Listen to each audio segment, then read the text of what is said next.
요한복음 1장 9절인데요. 참빛 곧 세상에 와서 각 사람에게 비치는 빛이 있었더니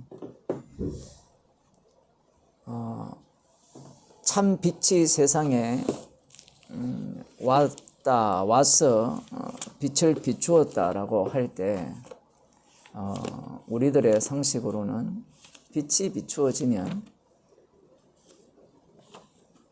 그 빛을 알아먹게 되죠. 기본적으로 빛을 비추어주면. 그런데 빛을 비추어 주었음에도 불구하고 이 빛을 알아먹지를 못한다는 겁니다. 참 이상한 일이에요. 이 세상의 어떤 이론이라든가 수학 공식이라든가 이런 것들은 알려주면 알 수 있죠. 알려주면 배우면 되는 거예요. 근데 이 빛은 참 빛이라고 표현하는 것은 가짜 빛이 있다는 거거든요. 가짜 빛은 태양이 가짜 빛이에요.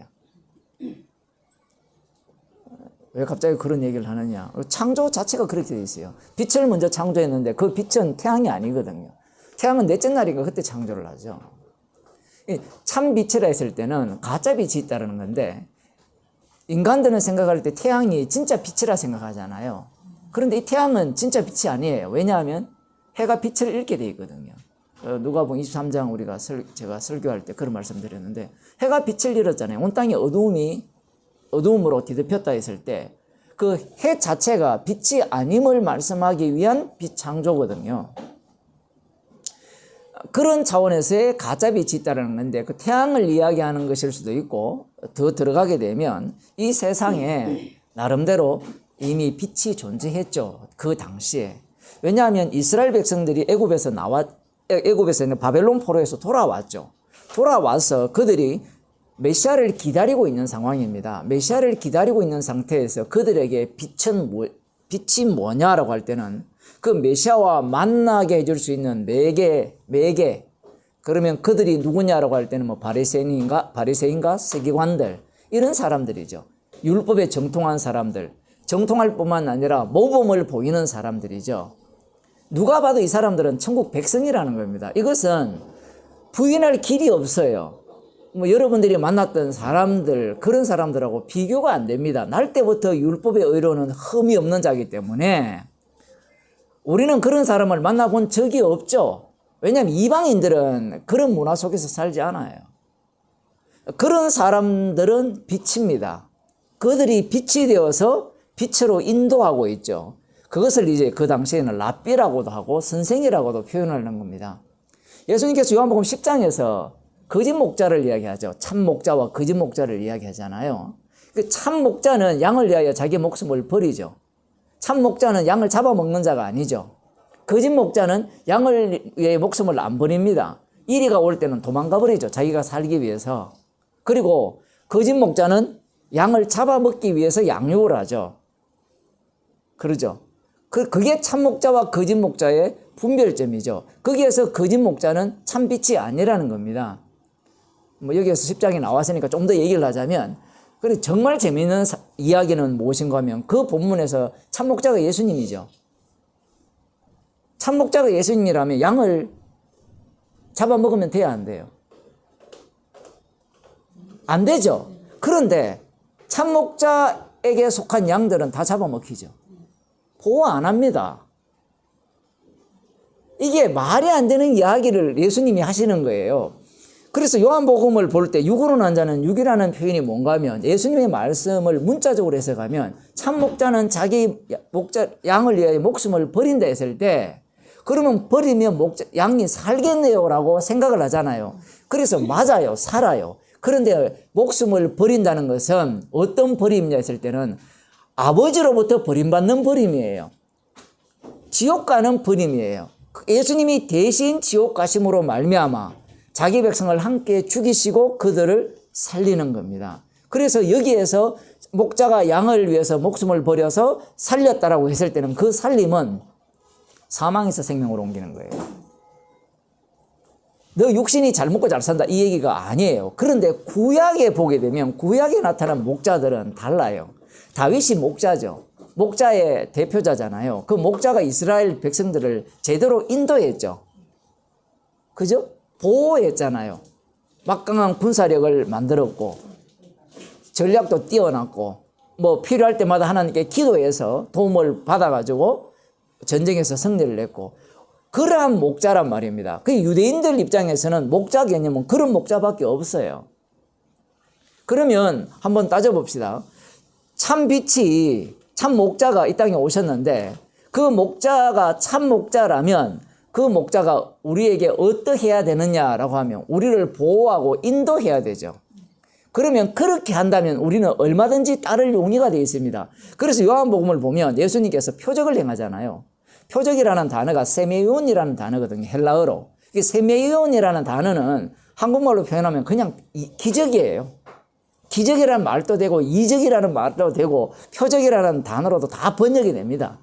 중국어로 해도 마찬가지죠. 이적, 뭐 기적, 표적 이렇게 다 표현을 할 수 있어요. 얼마든지. 그런데 예수님은 그 세미은이라는 단어를 갖고 표적이라는 말로 써버려요. 그러니까 이적이라는 말을 써버리는데 그 이적이 둘로 딱 쪼개집니다. 어떤 이적이 되느냐라고 할 때는 육에 속한 자들은 자기의 육을 살리는 것으로서의 이적이 되지만 성령으로 거듭난 자는 사망에서 생명으로 옮기는 십자가 사건으로 그 이적이 보이게 된다는 거예요.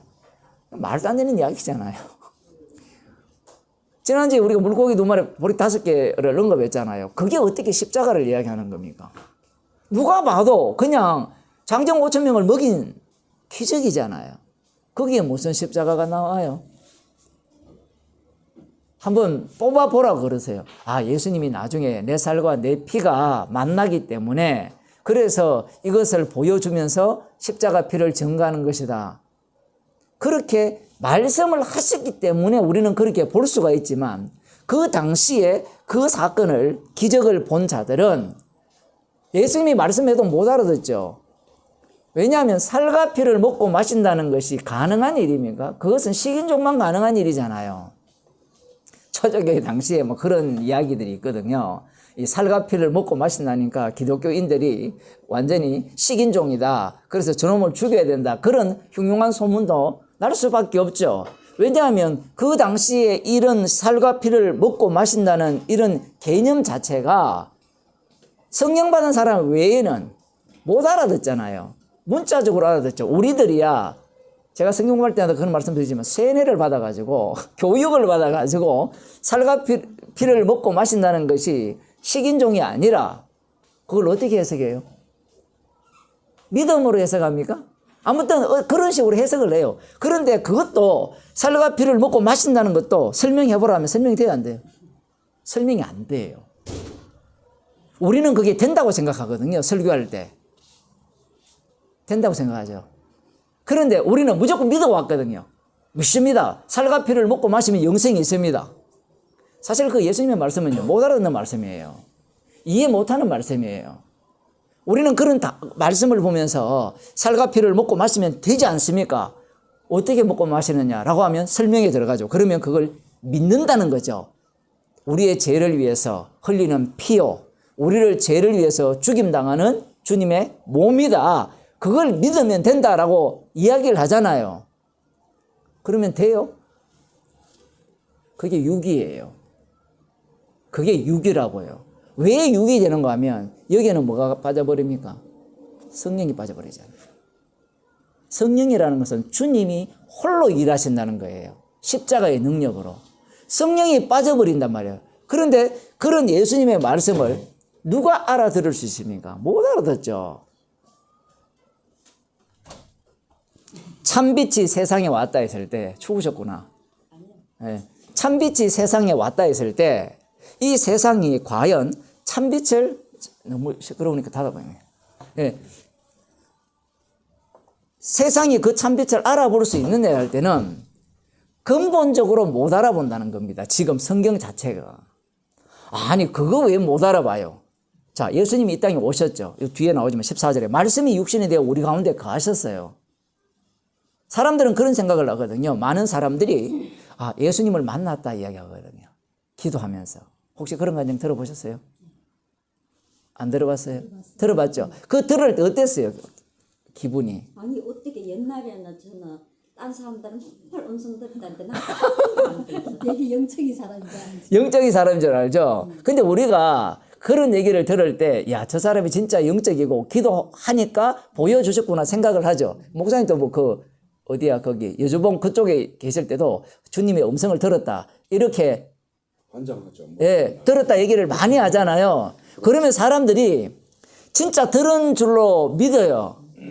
근데 성경만 제대로 보면 그게 사기라는 게 금방 나타나거든요. 근데 안 들은 걸 어떻게 들었다 하지? 자기 생각이죠. 그게 자기 생각 정도가 아니고요. 아니 들었어요. 뭐니 누가 어떻다 막 이렇게 말하고 나는 있잖아요. 너무 그러가 재단 앞에서 너무 그런지 몰라 하나님 천망의 말씀이라도 좀 들려달라. 궁극적으로 표현하면요. 거짓말 잘하는 사람이 음성을 잘 듣고요. 거짓말 잘하는 사람이 환상을 잘 봐요. 나 아무것도 못 봤어. 아무것도 안. 물론 마귀가 보고자 하는 바를 보여줄 수가 있는데 무당이 짝도 위에서 춤을 추듯이 그렇게 할 수 있는데 지금 성경 자체를 보게 되면 그렇게 말을 했을 때 자, 그 다음 질문에 들어가야 돼요. 그렇게 들었다 했을 때 그 기준이 뭡니까? 물어보세요. 그게 주의 음성이라는 기준이 뭐예요? 자기 생각이 이거지. 그러니까 주의 음성이다. 봤을 때 예수님을 만났을 때 그 당사자가 예수라는 근거가 있느냐 얘기예요. 근데 우리는 그걸 안 따지죠. 이 성경에 보면 예수님이 이 땅에 오셨잖아요. 근데 그 예수님이 하나님의 아들이라는 근거를 댈 수 있었어요, 없었어요? 못 되죠. 못 되죠. 요한복음의 특징이 뭔가 하면 예수님의 자기 증거예요. 이걸 확장시키면 성경은 예수님의 자기 증거예요. 자기 증거는 어느 누구도 받지 않는다는 게 자기 증거예요. 곡성이라는 영화가 있어요. 혹시 보셨어요? 여러분들은 무서워서 못 볼 수도 있는데.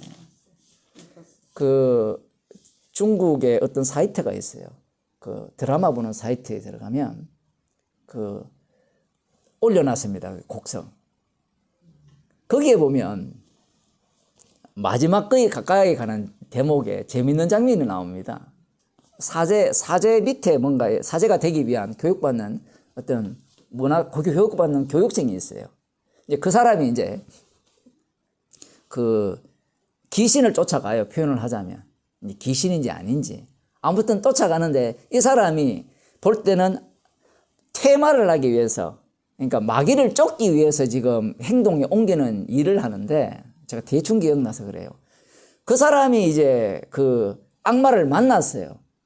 만났는데 그 악마가 연기자가 일본 사람이거든요. 악마가 뭐라고 하는가 하면 그 사제에게 내 손을 보라. 못자국을 보여줘요. 그런 얘기가 영화에 담겼거든요. 네가 믿는 게 귀신인지 귀신이 말하는 게 진짜 귀신인지 해석은 여러 가지가 할 수 있는데 그게 예수라는 증거가 돼요. 예를 들어 실제로 어떤 사람이 이 못자국에 도마에게 나타났듯이 이 못자국에 넣어보라, 만져보라, 옆구리에 이렇게 넣어보라 해가지고 만났다는 사람이 있을 거예요. 도마처럼. 그런 사람은 용기 있는 사람이죠. 진짜 사기를 잘 치는 사람이죠. 그러면 제가 질문을 할게요. 그러면 그렇게 만난 예수가 진짜 예수라는 근거가 있습니까? 성경에 있잖아요. 성경에 손에 못자국 있고 창자국 있는 그 예수가 진짜로 했잖아요. 그리고 그게 진짜라는 근거가 뭐냐고요. 성경이 있다고 진짜가 돼요?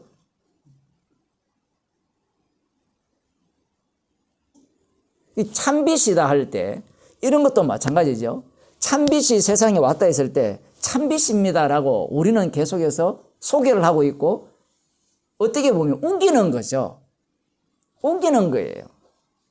사실은 말장난에 불과할 뿐이에요. 이런 것 자체가.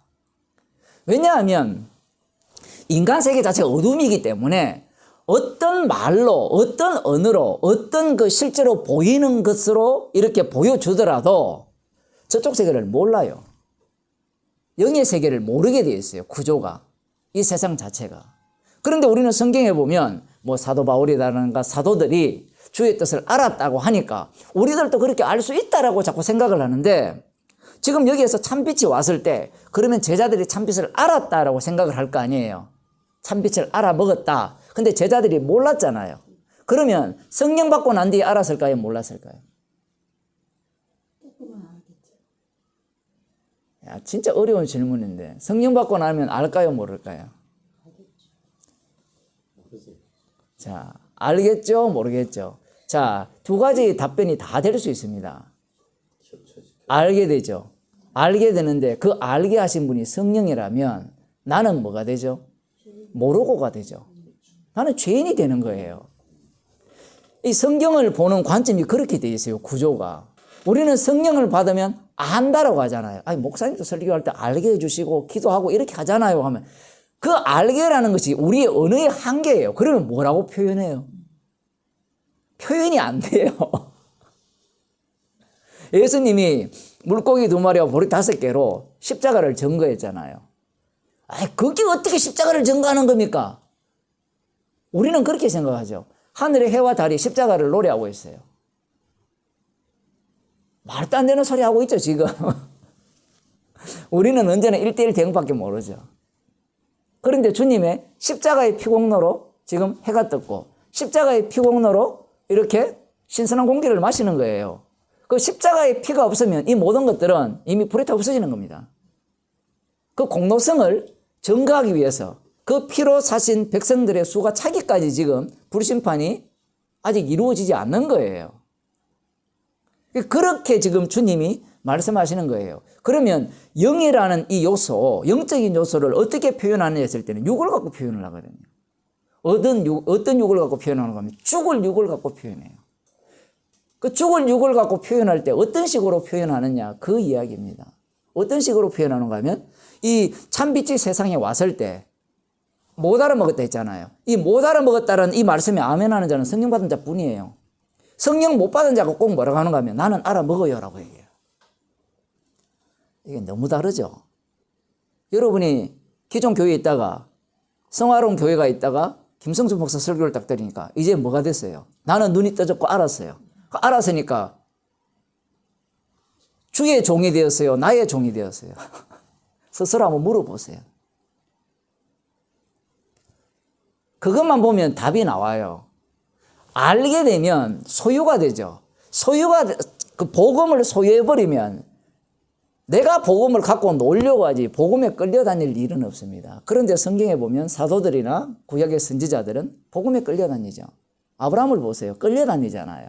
자기가 주도권을 행사할 때도 있지만 그 행사함이 주님에 의해서 전복당하고 전복당한 상태에서 언약을 보여주기 위한 정인으로서 무지막지하게 끌려다니는 겁니다. 고향 친척 아비 집을 떠나는 것부터 그런 식으로 끌려다니죠. 복음이라는 것은 소유가 안 돼요. 내가 그것을 장악하고 붙들고 안다. 요 안다라는 것은 선악과를 알게 하는 나무를 먹게 한 그 악마의 속삭임이죠. 그 안다. 네가 아는 순간 하나님 같이 된다. 그것의 최종 결정판이 십자가 복음을 내가 안다예요. 그러니까 악마가 어디까지 따라오는지 아시겠죠? 그러니 성경을 정확하게 해석한다고 한들 구원이 안 돼요. 그 해석이 구원을 가져오는 게 아니기 때문에 그래요. 그러면 목사님 그럴 것 같으면 성경을 정확히 해석할 필요가 없네요 라고 또 질문할 거 아니에요. 그 필요 없다는 말이 무슨 뜻이에요? 어차피 주님 구원하니까 성경 볼 필요 뭐 있습니까? 얘기거든요. 그러니까 말로는 사랑한다 해놓고 사랑하는 사람의 말 쓰면 귀를 안 기울여요. 부부끼리도 마찬가지죠. 사랑한다 해놓고 남편이 말하면 개무시하잖아요. 그게 사랑입니까? 이미 사랑한 지 오래된 분들이지만 전부 나이가 많아가지고 귀를 안 기울이잖아요. 그게 무슨 사랑입니까? 이 주님의 말씀이라면 주님의 말씀에 귀를 기울이게 되죠. 에이 목사님 귀를 기울여봤다 십자가밖에 없는데 그거 왜 기울입니까? 라고 하면 십자가의 사랑을 알아가는 마음이 하나도 없는 거예요. 이 참빛이 세상에 왔을 때 참빛을 과연 알아볼 수 있는 될 때는 못 알아봅니다. 그럼 못 알아보는데 왜 왔느냐 얘기예요. 참빛을 전가하기 위해서 왔어요. 못 알아보는 자들을 주님께서 사용하셔서 그들에 의해서 죽임을 당하시고 죽임당한 그분이 자기의 피로 자기 백성을 구원하시는 겁니다. 그 구원받은 자들을 통해서 참빛을 전가하는 거예요. 그래서 말씀을 알았다, 계시를 받았다 이런 것들이 하나님을 알 수 있는 요건이 안 돼요. 성령이 왔다는 것은 우리 육 자체를 부정한다는 거예요. 그런데 우리는 성령이 오게 되면 나를 긍정하고 옹호하고 인정한다라고 이야기를 해버리거든요. 그 제일 여러분들이 일반교회 다닐 때 나 성령 받았다는 사람들 제일 무서운 거예요. 함부로 못 하잖아요. 근데 저는 성령 받았다는 사람이 제일 무서워요. 악령 받은 증거예요. 성령 받은 사람은 성령 받았다 이야기 절대로 안 하죠. 왜냐하면 성령은 십자가의 영이기 때문에 복음을 전하죠. 죄인임을 인정시킨과 동시에 피공로를 자랑하죠. 죄인임을 인정하는 것도 마찬가지죠. 불교에 가면 나는 죄인입니다. 천주교에 가도 나는 죄인입니다. 부족합니다. 뭐 그런 어떤 이 죄의 도에도프스키라는 그 러시아 그 작가가 있는데 그 죄와 벌에 보면 혹시 그런 책이 있거든요. 그런 책이 있는데 거기에 나오는 죄가 뭐냐 할 때는 당시에는 뭔가 죄의 기준이 권력자의 위치에 있으면 어떤 짓을 해도 죄가 안 되는 그러한 어떤 죄의 기준이 있었어요. 그런데 이 사람이 글을 쓰면서 그런 것이 아니다. 살해하는 것이 죄가 아니라 그 주인공이 살해했기 때문에 내가 양심에 찔리는 게 죄라고 생각했는데 왜냐하면 자기는 얼마든지 사람을 죽일 수 있는 위치에 있는 거예요. 이런 것들이 이해가 안 되죠. 이런 거죠. 예를 들면 그 아이만이라는 사람이 있는데 아돌프 아이만이라는 혹시 들어보셨어요? 독일 전범 그 유대인 포로 수용소에 그 하여튼 수많은 사람들 보내가지고 그 죽게 한 그 사람에 대한 이야기가 있어요. 이 사람이 뭐라고 이야기하는가 하면 이제 법정에서 나는 잘못한 게 없다라고 이야기하거든요. 왜냐하면 나는 공무원으로서 공무원이었기 때문에 나는 시키는 대로 일을 했을 뿐이고 나는 공무원된 입장에서 어떻게 하면 저 사람들을 유대인들을 빨리 색출해서 포로 수용소에 보내서 죽게 하는가 그게 자기의 이익이었다는 거예요. 그래서 자기는 양심에 거리낌이 하나도 없다는 겁니다. 이 사람이 생각하는 죄의 기준이 뭐예요? 자기는 법대로 정부 법대로 했으니까 나는 죄인이 아니라는 이야기거든요. 이 말이 맞아요? 틀려요? 사람들은 이걸 갖고 엄청나게 공격하거든요. 엄청나게 공격을 해요. 잘못됐다라고. 그죠? 그런데 지금 트럼프 대통령이 지금 지 맘대로 하려고 하잖아요. 그런데 여러분 보기에는 지 맘대로죠. 근데 그게 미국 법에 다 있어요.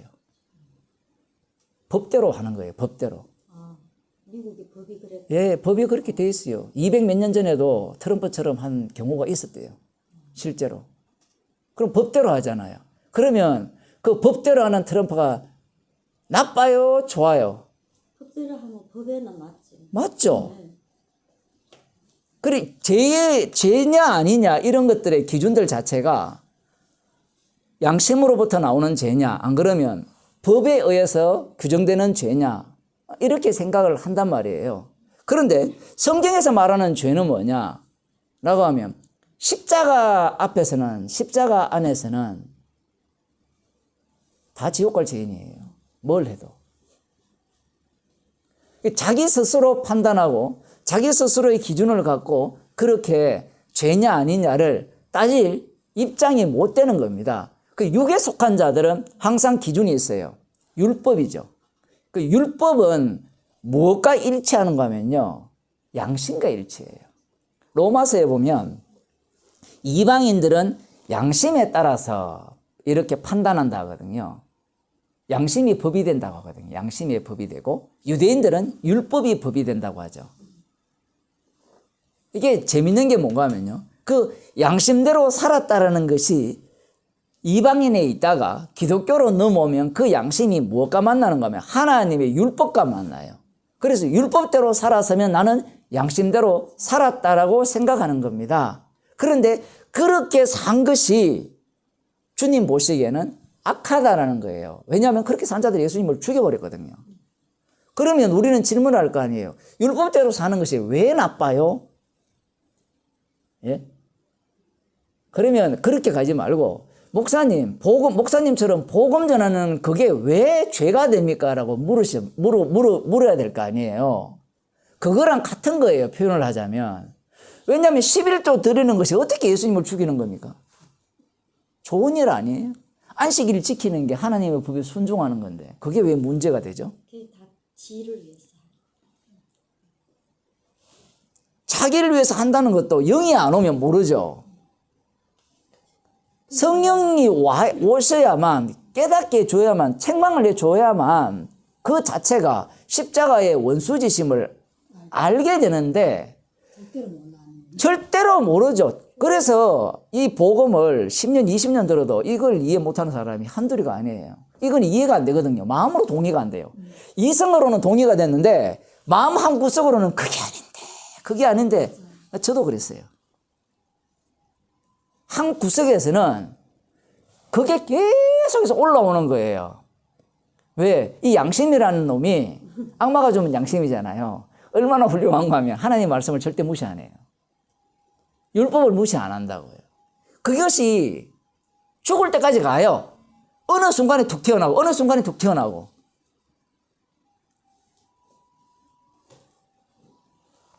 주의 영이 임하지 않으면 결코 이 십자가 앞에서 죄인으로 드러날 수가 없습니다.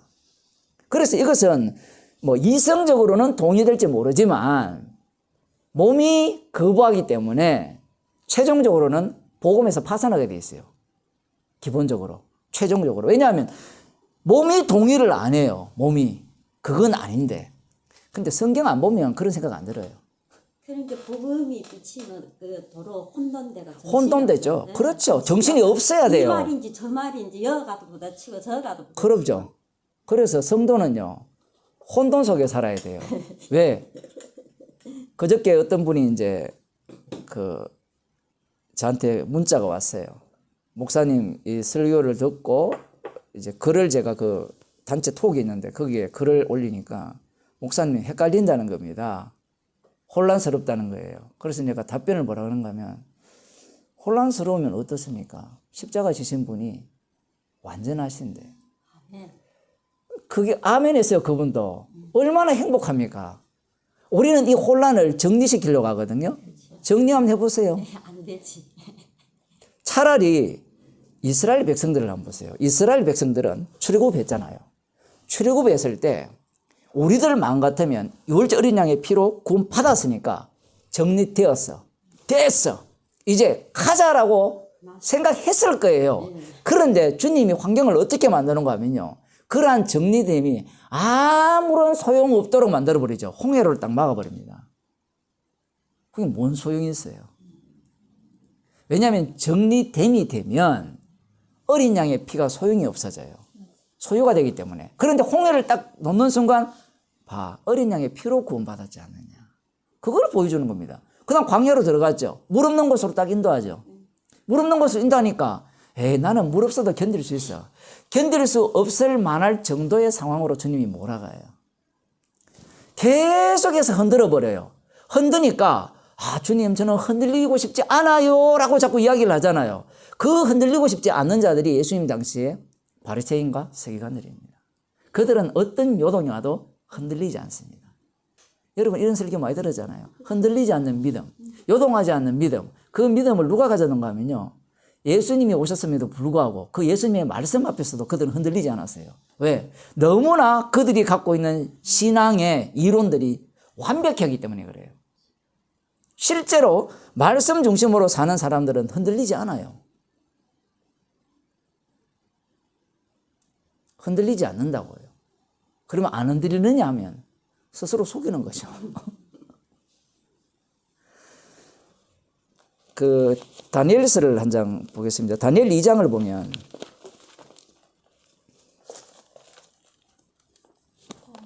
예, 구약 성경 1232쪽인데요.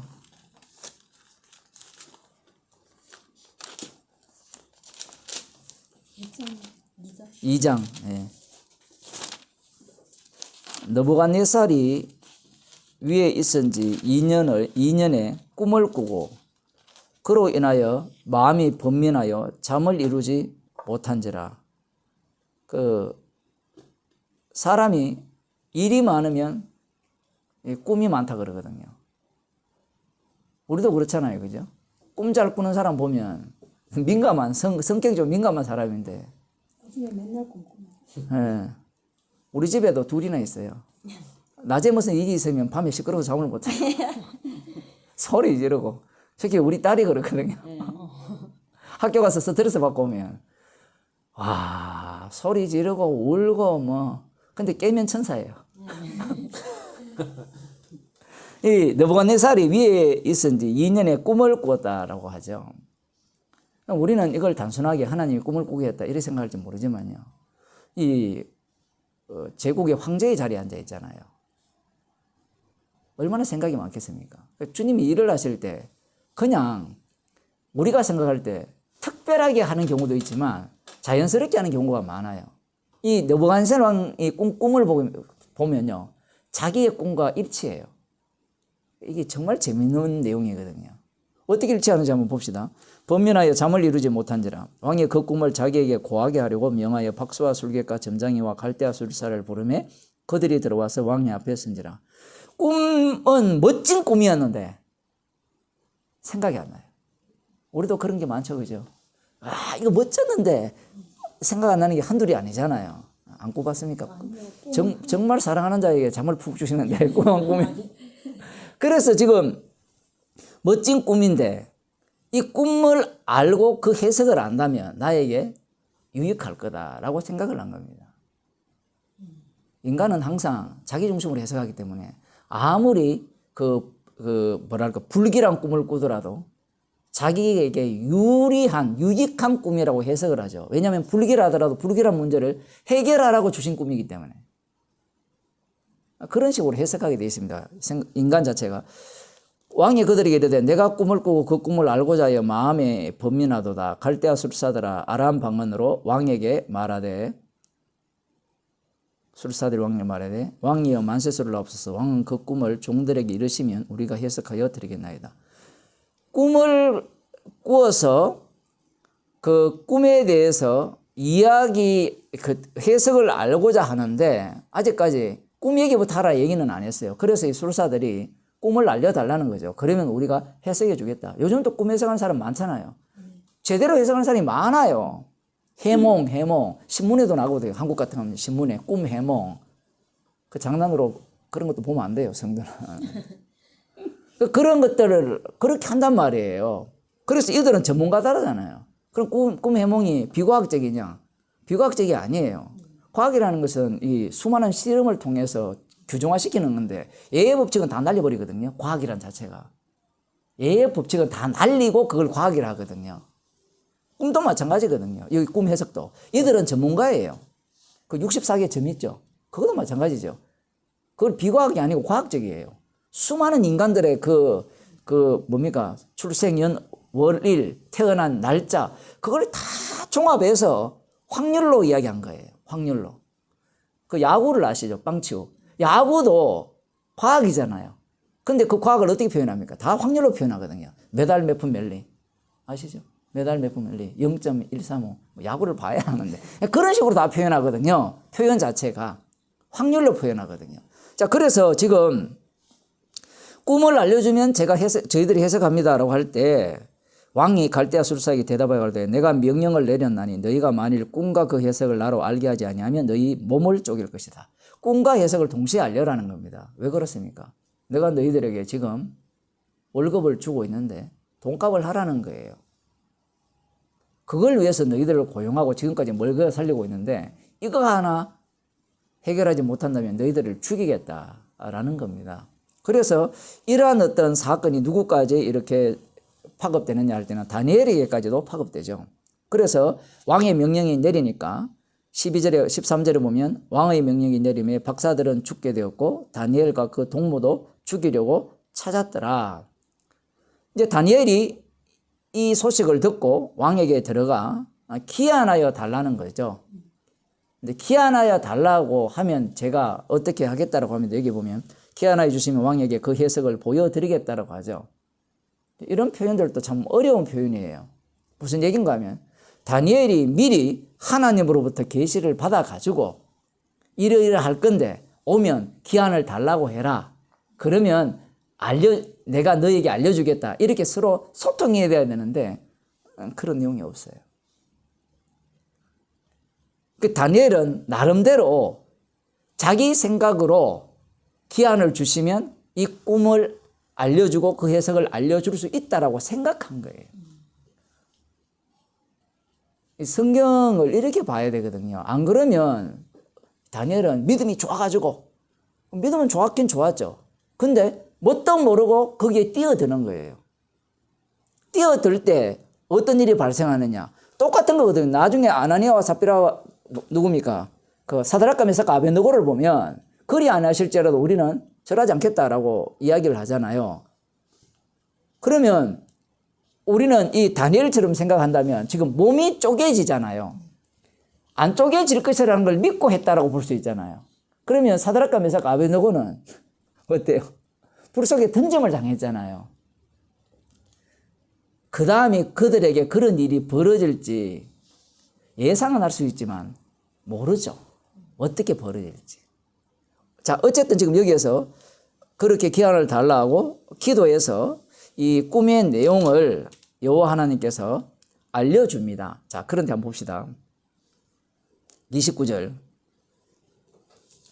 아까 제가 한 말이 왜 맞는 말인지 보실 수 있어요. 왕이여 왕이 침상에 나아가서 장래일을 생각하실 때에 라고 이야기를 하죠. 장래일. 항상 자기의 위치에 따라서 장사하는 사람들도 마찬가지잖아요. 앞으로 어떻게 할 건지 생각할 때에 꿈을 꾼 거예요. 은밀한 것을 나타내시는 이가 장래일을 왕에게 알게 하셨다는 거예요. 느부갓네살 입장에서는 장래일을 생각하다가 은밀한 일을 이렇게 나타내시는 분이 그 장래일을 나타냈다고 했을 때 뒤에 얘기는 안 들어도 그 꿈과 내용은 긍정적이에요, 부정적이에요? 긍정적이에요. 인간 사전에 부정적이라는 게 없습니다. 그래서 내게 은밀한 것을 나타내시면 내 지혜가 다른 인생보다 나은 것이 아니라 오직 그 해석을 왕에게 알려서 왕의 마음으로 생각하던 것을 왕으로 알게 하려 하심이니이다. 여기에서 표현이 재밌죠. 내가 다른 사람보다 인생보다 지혜가 뛰어난 것이 아니라는 거예요. 이 얘기가 무슨 얘기인가 하면 조금 전에 기한을 주시면 제가 꿈과 해석을 알려드린다 했을 때 우리가 아까 이야기할 때 성령이 내 소유가 아니라 했잖아요. 소유라면 이 다니엘이 자기가 확정을 갖고 얘기를 할 수 있잖아요. 그런데 다니엘도 계속해서 받아서 지금 내뱉는 거거든요. 물이 들어와서 나가는 거예요. 표현을 하면. 그러니까 이 다니엘의 몸은 경유지죠. 경유지. 하나님께로부터 말씀이 왔는데 말씀이 통과해가는 경유지예요. 그래서 지금 이 얘기를 하는 거예요. 겸손을 떠는 게 아니고 실제로 이야기를 하는데 상대는 어떻게 봐요? 야, 너는 진짜 은밀한 하나님과 소통하면서 지혜롭다라고 생각을 하는 거예요. 그걸 차단해도 이들은 말귀를 못 알아들어요. 왜냐하면 그 말하는 당사자 다니엘밖에 안 보이기 때문에 그래요. 그 배후에 하나님이 보입니까? 안 보이잖아요. 하나님이 일을 하실 때 차라리 허연 옷을 입고 나타나가지고 말씀을 하시면 하나님의 말씀이라 이렇게 생각하지만 지금 다니엘을 통해서 이렇게 말씀하실 때는 이들 입장에서는 그냥 자기들이 믿는 신 외에 별거 아닙니다. 자기들의 신도 이렇게 알려주기 때문에 그래요. 우상들도. 내게 은밀한 것을 나타내시면 내 지혜가 봅시다. 그 다음에 이제 오직 그 해석을 왕에게 알려서 왕의 마음으로 생각하던 것을 왕으로 알게 하람이라. 왕이 마음으로 생각하던 것을 왕에게 알게 하람이라 했을 때, 야, 이 말씀이 진짜 어렵죠. 알게 하려 함이라 했을 때는 이 왕이 알게 한다는 말이에요. 안 그러면 그 암 자체가 오히려 무용지물이라는 말이에요. 결론을 우리가 보게 되면 무용지물이죠. 그런데 이 재밌는 것은 왕의 마음으로 생각하던 것이 무엇인가를 알려주는데 그 왕의 마음으로 생각하던 그것이 무엇이냐 할 때는 짐승이거든요. 최종적으로는. 네가 생각하는 것이 짐승이라는 겁니다. 엄밀한 것을 나타내시는 분이 말씀하고자 하는 것이 네가 침상에 앉아서 제국의 왕으로서 장래일을 꿈꾸고 있었지. 그 꿈꾸는 그 꿈이 네가 알고자 하는 게 뭐냐? 내가 이 자리에서 최종적으로 도달하고자 하는 자리가 뭐냐라고 하면 짐승이거든요. 그걸 지금 알려준다는 거예요. 그런데 알려줘도 과연 이 느부갓네살 왕이 알아먹느냐라는 겁니다. 알아먹긴 먹죠. 자기 입장에서 알아먹는 겁니다. 자, 그래서 이제 꿈이 이야기를 하죠. 31절. 왕이여, 왕이 한 큰 신상을 보셨나이다. 그 신상이 왕의 앞에 섰는데 벌써 시작부터 신상을 이야기하죠. 이미 신상을 이야기했다는 것은 이 꿈에 대한 해석이 나오면 거기에 따라 나오는 모든 것들은 뭐가 되죠? 신상이죠. 신의 형상이죠. 우상이라는 말입니다. 그 성도들은 이런 걸 읽으면서 명확히 봐야 돼요. 신상이라 했다면 이 신상은 뭘로 표현됩니까? 국가로 표현되죠. 제국으로. 제국이 우상이라는 거예요. 나라가 우상이라는 겁니다. 나라가. 그래서 사람들이 왜 나라가 우상인가 하면 어떤 일이 일어날 때 축구 경기 하잖아요. 월드컵 경기할 때. 어느 나라 응원해요? 중국 응원하죠. 보세요. 한국 가서 돈 벌면 살아도 중국 응원한다니까. 혈통이 어디예요? 한국 민족이잖아요. 그죠? 근데 응원은 중국 한다고. 왜 그래요? 한국하고 중국 뭐 볼 찰 일이 있어요. 게임이 아닌데. 우리가 환경 자체에서 이미 교육을 받아서 그래요. 교육을. 세뇌를 당해서 한국 사람들은 저한테 물어보세요. 어느 나라 응원하는지. 한국이죠. 그럼요. 응원 안 하면 안 보죠. 인간이라는 게 이렇게 악마를 섬기고 있는 거예요. 악마를. 여기에서 지금 그 국가를 이야기하잖아요. 그죠? 이런 자체가 신상이라 이야기했을 때는 이미 나타나는 제국들, 여기에서는 이제 제일 처음에는 그 바벨론 제국, 그 다음 메데파사, 그 다음 헬라 마케도니아, 알렉산드리아 대왕이 이렇게 만든 제국이죠. 그 다음 나오는 게 로마 제국이거든요. 그러니까 로마 제국 아래에 모든 나라들이 들어가요. 이 세계는 로마 제국의 아류들이죠. 표현을 하면. 그래서 이 전체를 신상으로 규정을 하는 겁니다. 그런데 느부갓네살 입장에서는 이 신상을 어떻게 받아들일까요? 그래, 맞아. 나를 섬겨야 돼. 이렇게 받아들여요. 해석을. 우리들이야 이렇게 어리석은 자여라고 이야기를 하는데 그렇게 간단하지 않습니다. 우리 자신이 만일에 이런 자리에 가 있다면요. 거부를 못하게 돼 있어요. 자, 봅시다. 우상의 머리는 정금이요, 가슴과 팔들은 은이요, 배와 넓적다리는 노치요, 그 종아리는 철이요, 그 발은 얼마는 철이요, 얼마는 진흙이었나이다. 이거 해석 갖고 장난치는 애들이 있죠. 안식교. 이거 갖고 그 해석을 이 일은 언제 이루어지고 어떻게 이루어지고 하면서 사람들을 헷갈리게 만들어가지고 이야기를 하는데 그게 말이 안 되는 게 이미 십자가 사건이 일어났어요. 끝입니다. 끝났는 사건을 보여주는 내용들이에요. 표현하면 그 내부에 들어있는 것들을. 근데 아직도 그들은 십자가 사건이 완료라 생각 안 해요. 미완료라 생각하거든요. 그래서 앞으로 어떤 일이 벌어질까에 관심이 있는 거예요. 미래의 일에 대해서, 장래의 일에 대해서. 십자가 사건이 일어났다는 것은 이미 세상 끝났다는 거예요. 그러니까 그리스도의 영이 없기 때문에 장래의 일을 자꾸 이렇게 생각을 하는 겁니다. 다니엘 갖고 이야기하면요. 여러분 만나보세요. 정신 하나도 없어요. 몇 년도 어떻고 몇 년도 어떻고 막 이런 식으로 표현하면 맞는 것 같거든요. 근데 궁극적으로 그들이 그렇게 말하는 게 뭐예요? 예비하라. 준비하라. 이 얘기예요. 그걸 달리 표현하면 돈 내라 얘기입니다. 우리 집단에 오라는 거거든요. 우리 집단이 이 최종적인 심판에 앞서서 구원을 얻을 수 있는 집단이다. 그래서 이 스케줄을 계속해서 이야기를 하는 거예요. 다니엘서를 갖고, 요한계시록을 갖고. 스케줄을 이야기하면서 돈벌이 하는 겁니다. 쉽게 말하면. 돈 벌기 되게 쉬워요. 인간 자체가 그렇게 구조화되어 있어가지고. 또 왕이 보신 적 사람의 손으로 하지 아니하고 뜨인 돌이 신상의 철과 진흙에 발을 쳐서 부서뜨리며 때에 철과 진흙과 녹과 은과 금이 다 부서져 여름 타작마당의 겨같이 되어 바람에 불려 간 곳이 없었고 우상을 친 돌은 태산을 이루어 온 세계에 가득하였나이다. 꼭 만화 영화 보는 것 같죠? 신상인데 금, 은, 동, 철, 흙. 근데 돌이 뜨인 돌이 사람의 손으로도 하지 않은 뜨인 돌이 이게 운석인가? 우주에서 날아와서 때렸어요.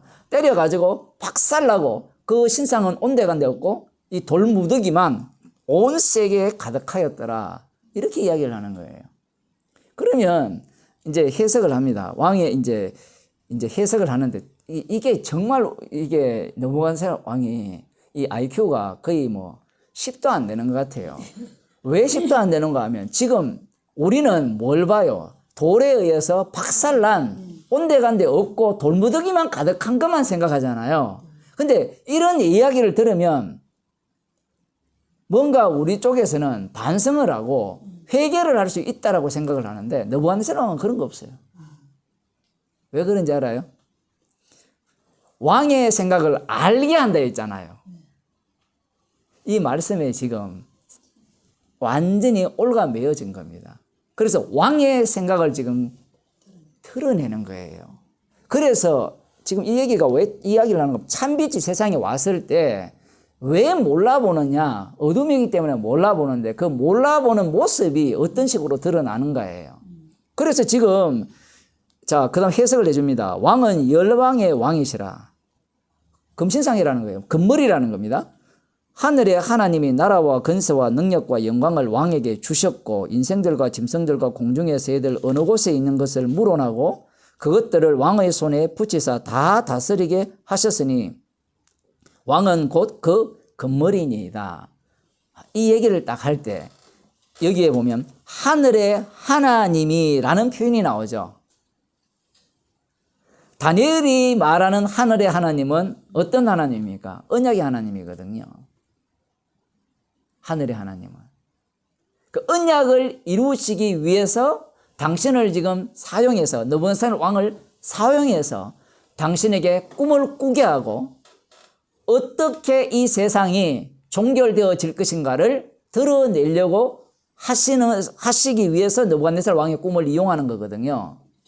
그런데 느부갓네살 왕의 입장에서는 이 다니엘이 언약의 하나님 이런 표현을 하지 않아요. 이미 다 알잖아요. 이스라엘 남유다가 포로로 잡혀왔잖아요. 다니엘도 그 소속 사람이잖아요. 그러니 그에 대한 정보는 다 알고 있는 겁니다. 표현을 하자면.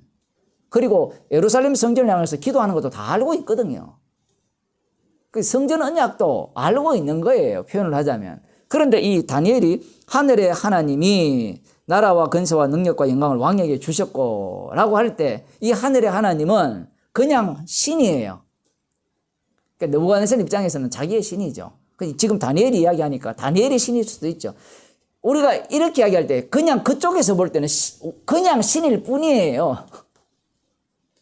그 제가 창세기 할 때 그런 얘기 했잖아요. 애굽에 내려갔을 때 아브라함이 애굽에 내려갔을 때 애굽 집안에 재앙이 임했을 때 바로 왕이 왜 회개하고 여호와 하나님을 믿지 않았느냐 이 얘기거든요. 쫓아보내잖아요. 아브라함을 빨리 재산을 줘가지고 그 아까운 것 제 말을 다 줘가 쫓아보내잖아요. 우리 같으면 아브라함을 두게 해서 그런 신을 섬기는 것이 더 유리할 거라 생각하잖아요.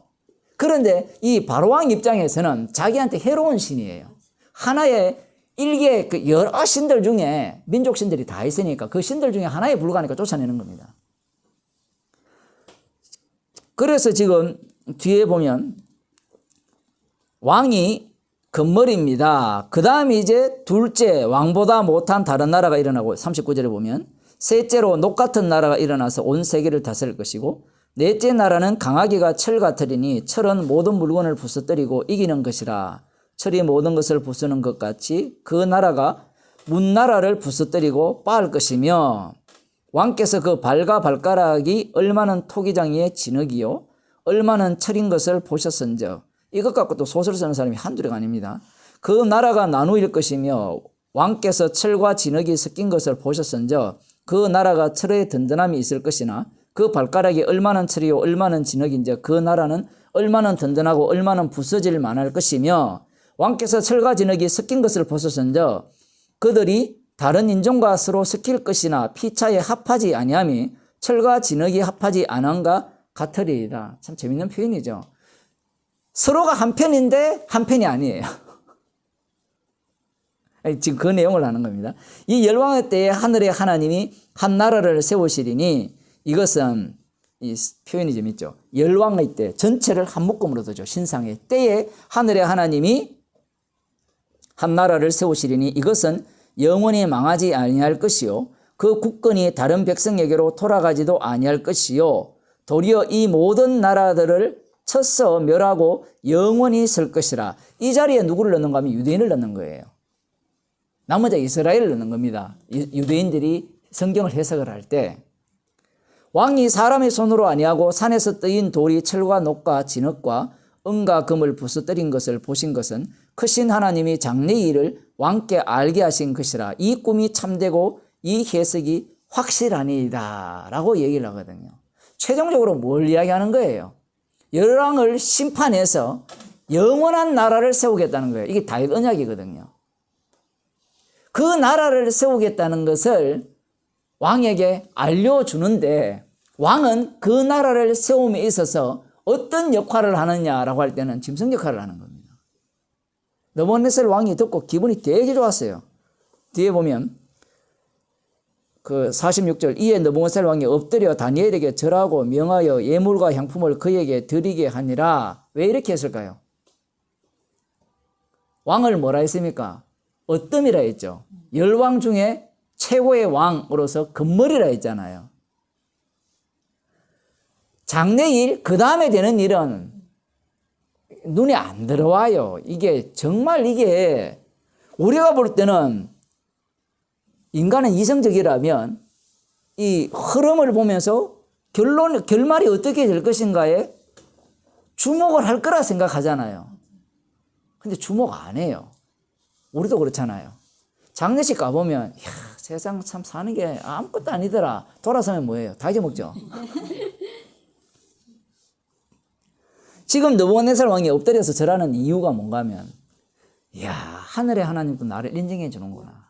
나중에 망하는 것은 그 망하는 거고, 근데 그 망하는 것이 어느 때에 망한다 했습니까? 진흙과 철이 섞인 그 시대에 망한다 했으니까 이것은 자기와 관련이 없다 생각해요. 그러니 꿈을 알려주고 해석해줘도 이해를 못하는 거예요. 뭐라고 했습니까? 한 신상이라 했잖아요. 지금 신상을 어떻게 표현했습니까? 옆으로 누웠죠. 자, 신상은 이렇게 생겼잖아요. 머리 금, 은, 동, 철, 진흙. 근데 지금 이걸 나라로 이야기했잖아요. 나라니까 역사잖아요. 역사 속으로 이렇게 눕혀놓은 겁니다. 눕혀놓으면 바벨론부터 메데파사, 알렉산드리아, 그 다음 어디로 가면 로마 제국으로 가잖아요. 그러면 이게 하나입니까? 네 나라입니까? 하나잖아요. 한 신상이잖아요.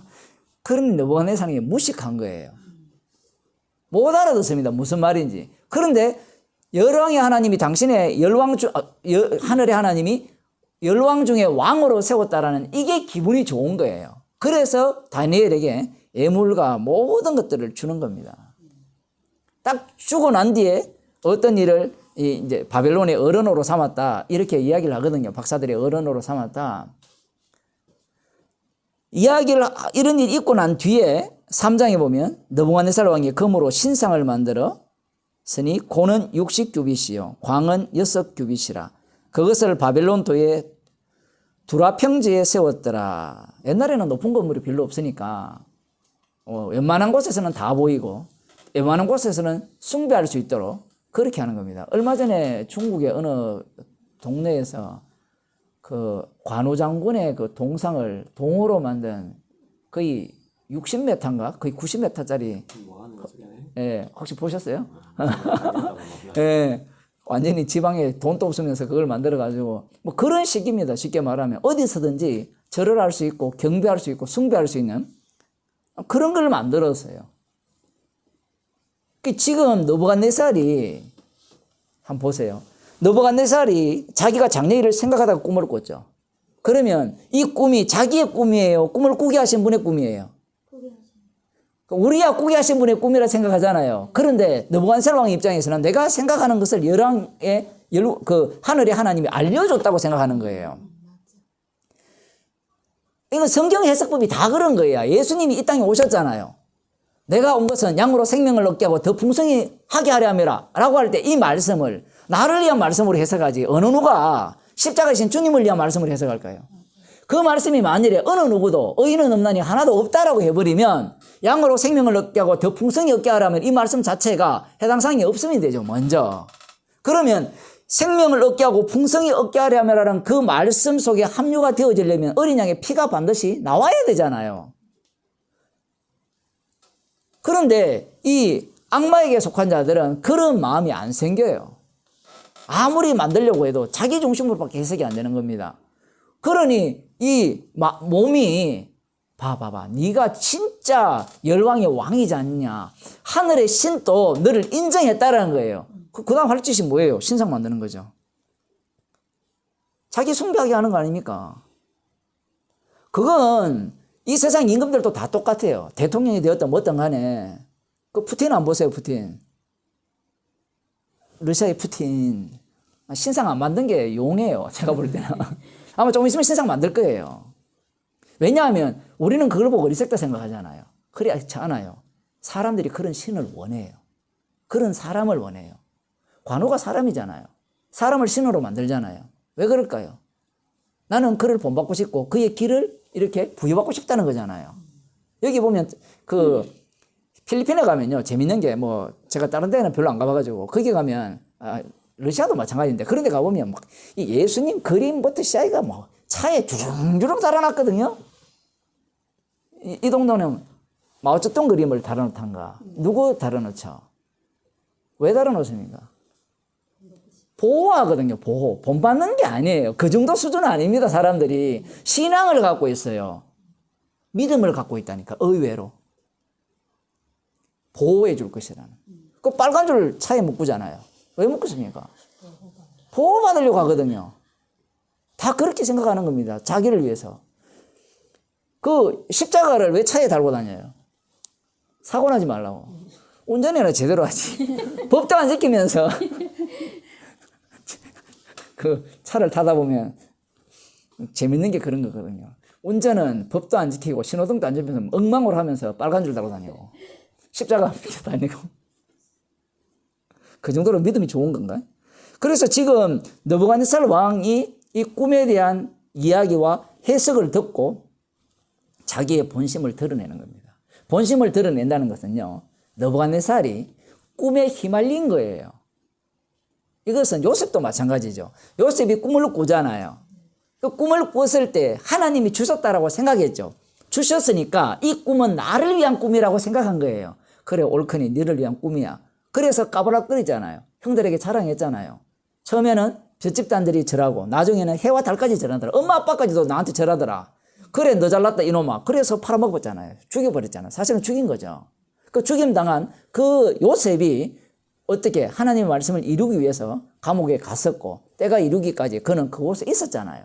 그 과정 속에서 꿈이 요셉을 사로잡아서 끌고 다녔지 요셉의 꿈을 이루기 위한 꿈은 아니었어요. 그걸 알게 되는 겁니다. 마찬가지예요. 이 느부갓네살 왕도 이 꿈에 휘말린 거죠. 그런데 자기는 몰라요. 그래서 지금 다니엘도 잘 몰라요. 알게 하려 함이라 했을 때 당신에게 이 꿈과 꿈의 해석을 알게 하려 함이라 했을 때 이것이 어떤 의미인지 다 몰라요. 우리는 다 안다고 생각하는데 아니에요. 자기 역할만 할 뿐입니다.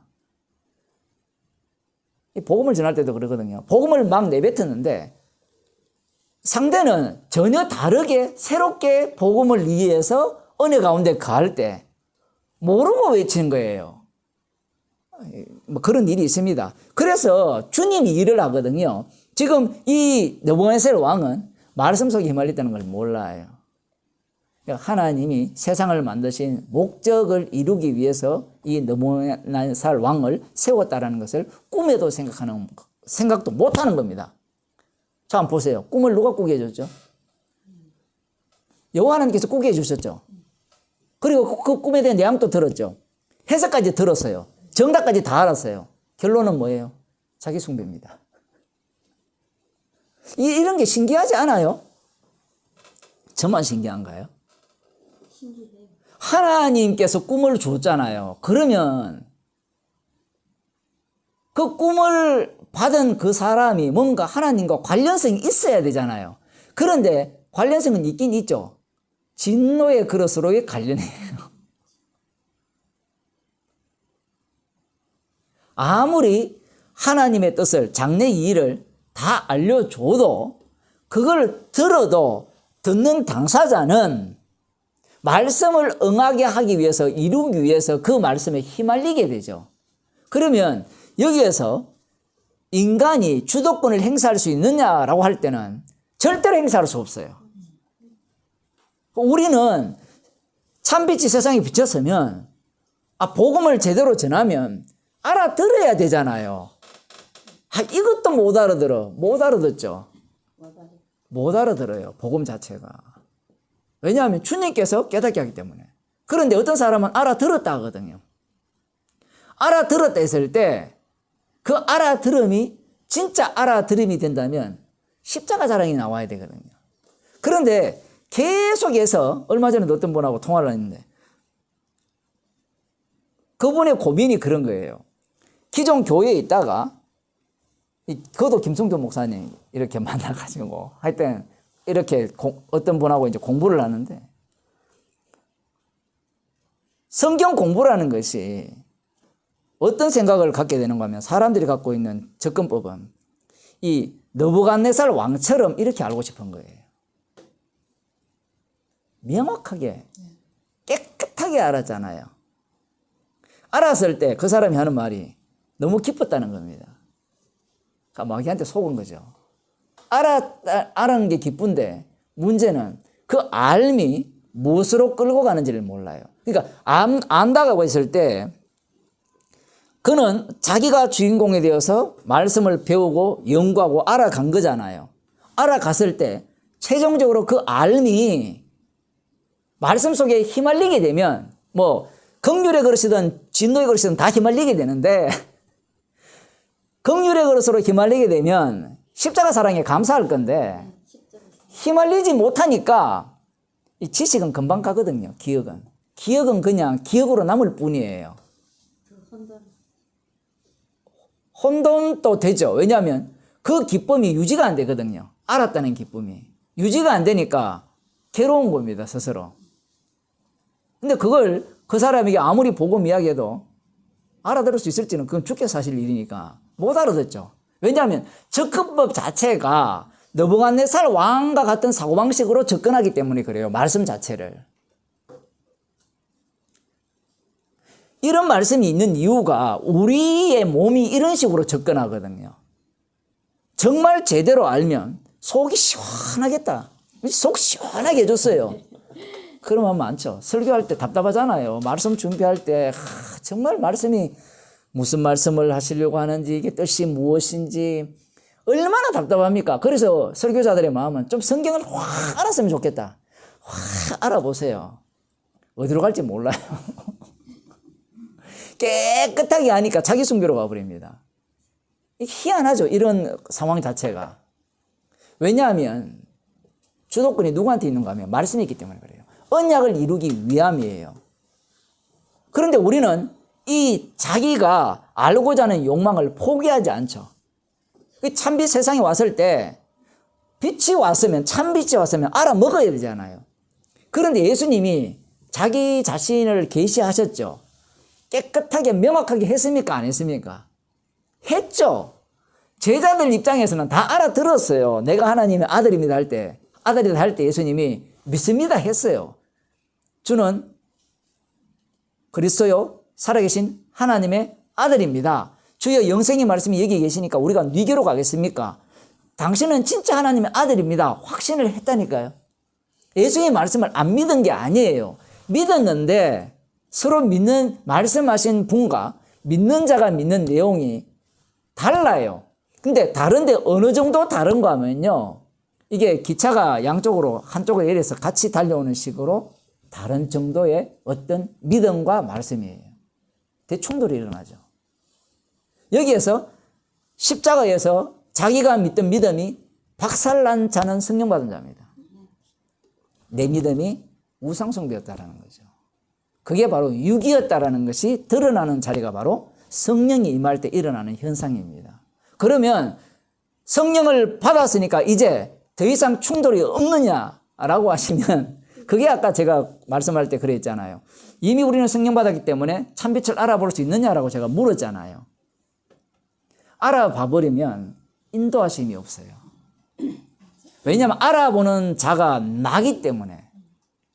근데 예수님이 뭐라 했습니까? 나를 따라오거든 자기를 부인하고 십자가를 지고 따르라 했잖아요.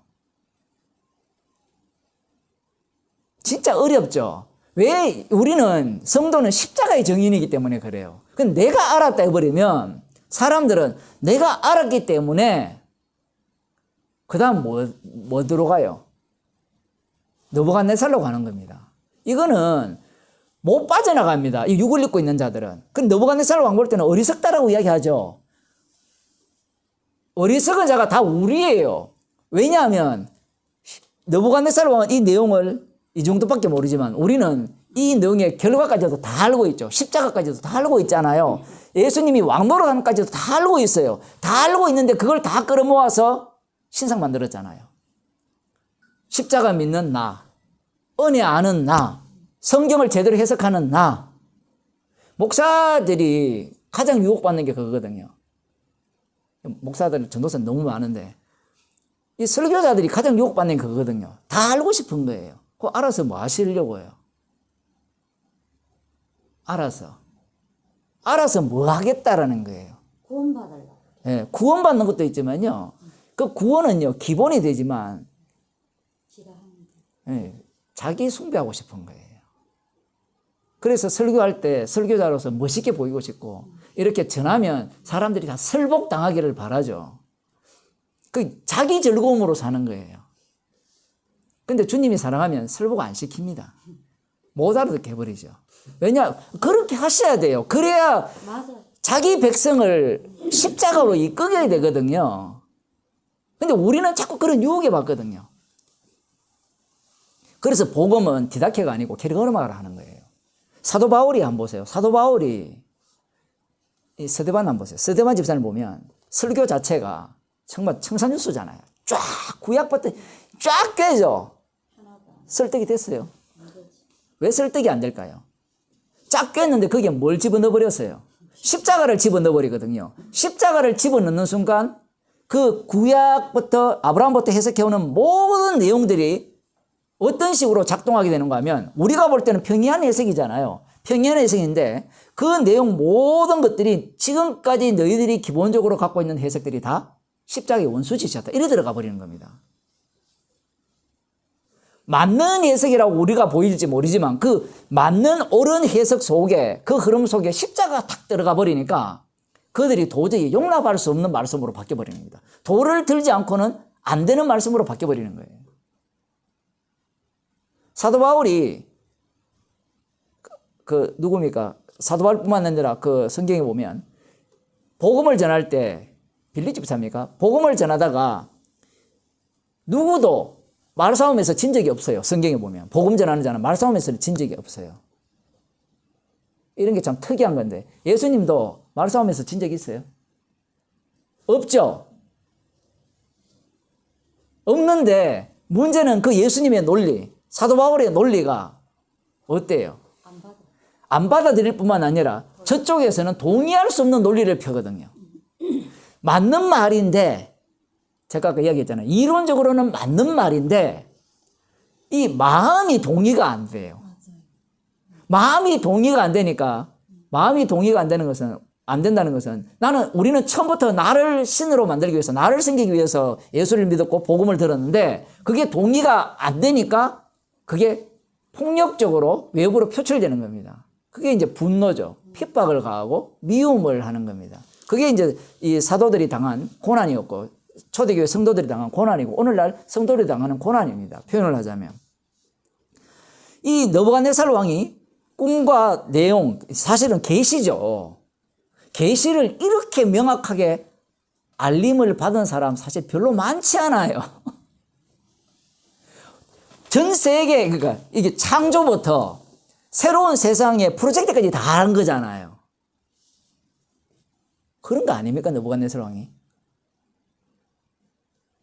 이게 빛 맞죠? 빛. 그들에게 빛 맞잖아요. 다니엘 쪽과 느부갓네살 두 사람을 보게 되면 둘 다 알았어요.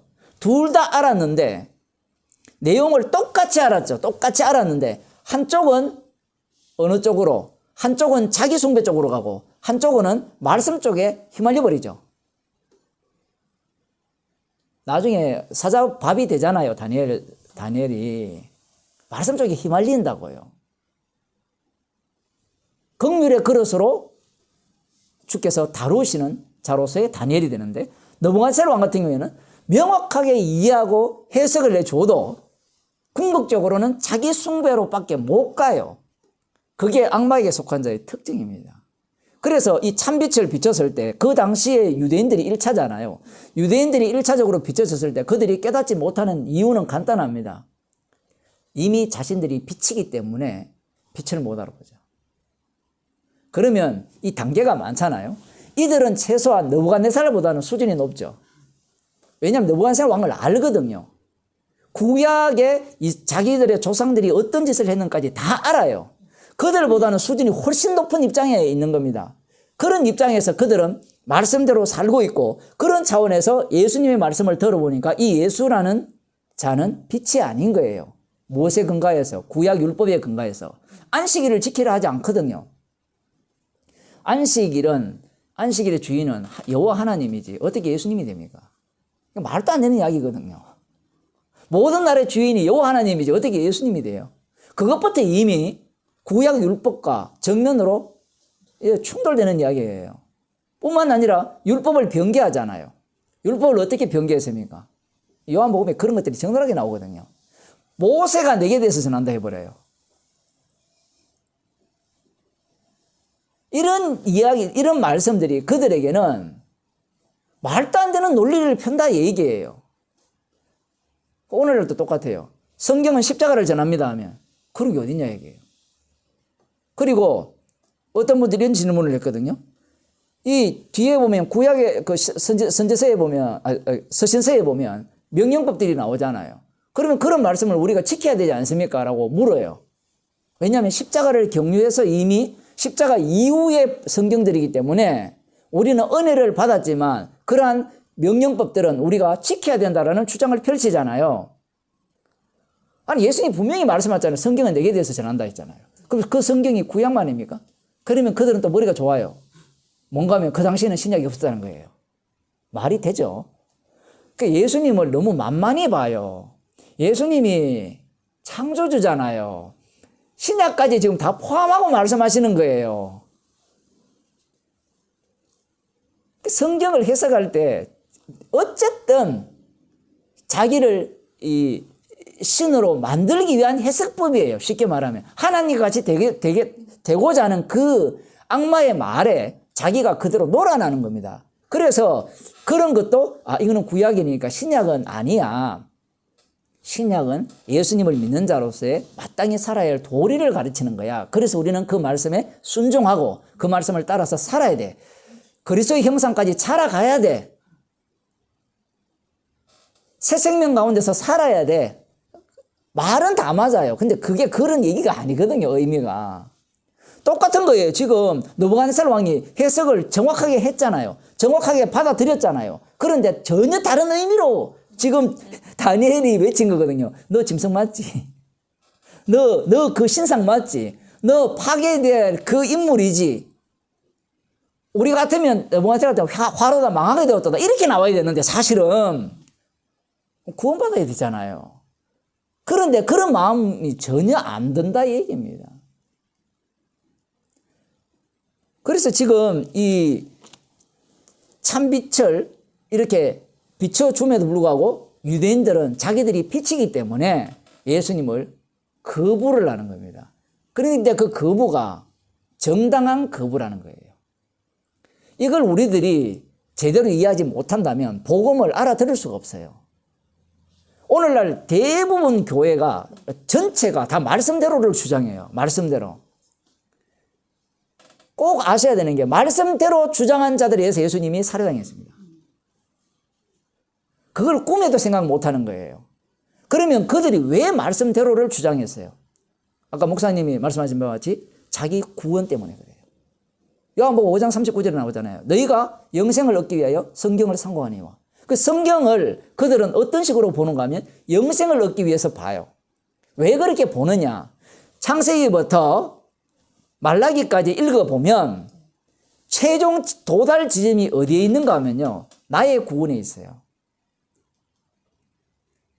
여러분이 성경을 한번 읽어보세요. 창세기부터 읽어보면 율법을 왜 줬어요? 축복과 저주를 내리는데 지키면 축복하고 안 지키면 저주하고 그러면 그걸 줬다는 말은 누구한테 줬어요? 이스라엘 백성에게 주셨잖아요. 그러면 지키라고 준 거예요? 지키지 말라고 준 거예요? 지키라고 준 거잖아요.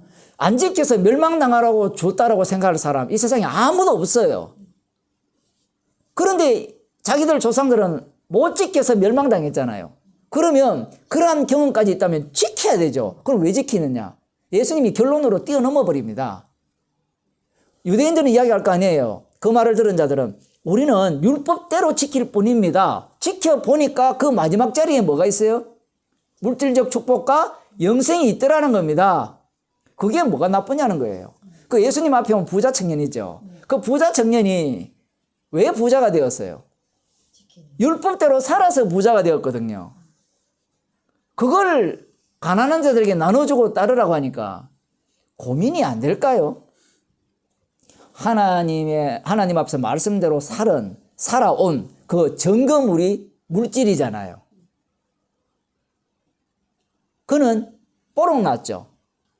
자기가 율법을 지킨 목적이 재물이었다는 것이 뽀록 난 거예요, 사실은. 그런데 뽀록 난다 한들 똑같은 거예요. 느부갓네살 왕처럼 명확하게 알려줬죠. 네가 율법을 지킨 목적이 재물을 위해서 지켰다, 영생을 위해서 지켰다라고 알려줘도 돌아올 수 있을까요, 없을까요? 못 돌아온다는 겁니다. 그게 참빛의 위력이에요. 주님이 강팍해버리면 못 돌아와요. 알려준다고 돌아올 수 있는 게 아니에요. 주님이 긍휼히 여겨주셔야만 돌아올 수 있는 거예요. 그래서 이들이 참빛의 말씀을 들었음에도 불구하고 돌아올 수 없는 이유가 뭐냐라고 하면 자기 구원에 미쳤기 때문에 그래요. 제자들도 마찬가지죠. 예수님께 열심히 말씀을 배우고 따라다니면서 기적까지 행했잖아요. 귀신까지 쫓아내고 그러한 능력들을 행했지만 왜 그들은 예수님을 십자가 지시는까지 따라가지 못했느냐? 속에 꿍꿍이가 있었잖아요. 자기가 신이 되겠다 하는, 나를 섬겨야 돼, 모든 사람들이 나를 숭배해야 돼, 그런 생각을 갖고 있는 겁니다. 그래서 지금 이 참빛이 세상에 왔음에도 불구하고 깨닫지 못하는 겁니다. 조금 더 해봅시다. 예. 그 로마서 3장 9절 한번 보겠습니다.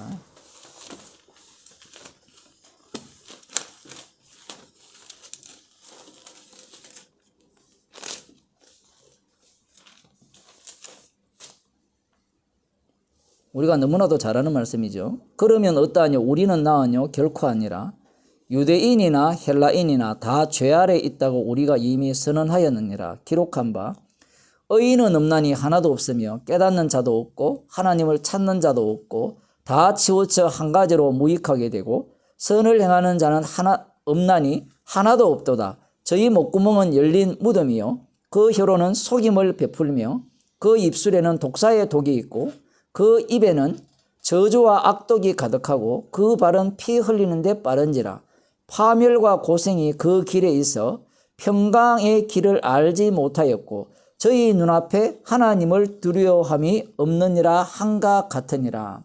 이 시편에 나오는 많은 말씀들을 지금 사도 바울이 인용해서 핵심적으로 이런 얘기를 하는 거예요. 의인은 없다는 겁니다.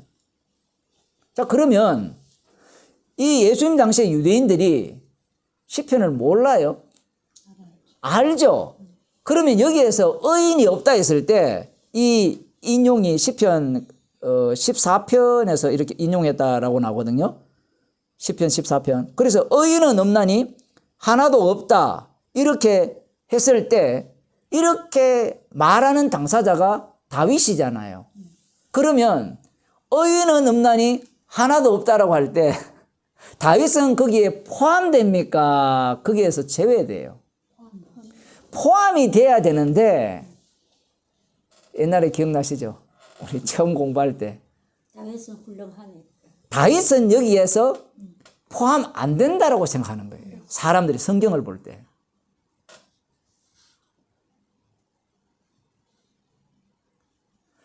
다윗이 이렇게 고백할 때는 다윗 편, 그리고 다윗을 공격하는 압살롬 편, 이렇게 나누는 겁니다. 계속해서.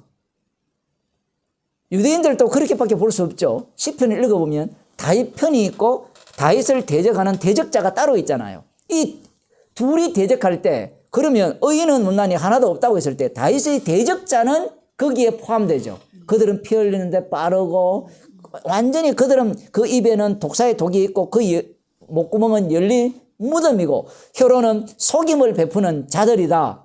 누구 편? 다윗 반대편에 있는 자들. 그러면 다윗 편에 있는 자들은 그렇지 않다는 거예요. 그러면 이걸 그대로 끌고 오면 예수님 당시에 자기 자신들을 빛이라고 생각하는 자들은 자신들을 어느 위치에 두는가 하면 어둠의 위치, 그 악인의 위치에 두는 것이 아니라 의인에게 두는 거예요. 의인은 없나니 하나도 없다 하면 우리는 아니에요. 그렇죠. 왜냐하면 말씀대로 살기 때문에 그래요. 다윗이 지금 시편을 인용해서 이렇게 말씀을 할 때 단순히 사도 바울이 이야기할 때 이것을 그냥 사도 바울이 이야기한다 이렇게 생각하지 마시고 주님이 말씀하신다 생각하시면 돼요. 이 본문을 그대로 사복음서 예수님이 오셨을 때 그대로 유대인들에게 적용해 버리면 유대인들이 구약을 해석하는 해석법이 어떤가라고 하면 지금 사도 바울이 다메섹에서 예수님을 만나기 전에 이 시편을 어떻게 해석했어요?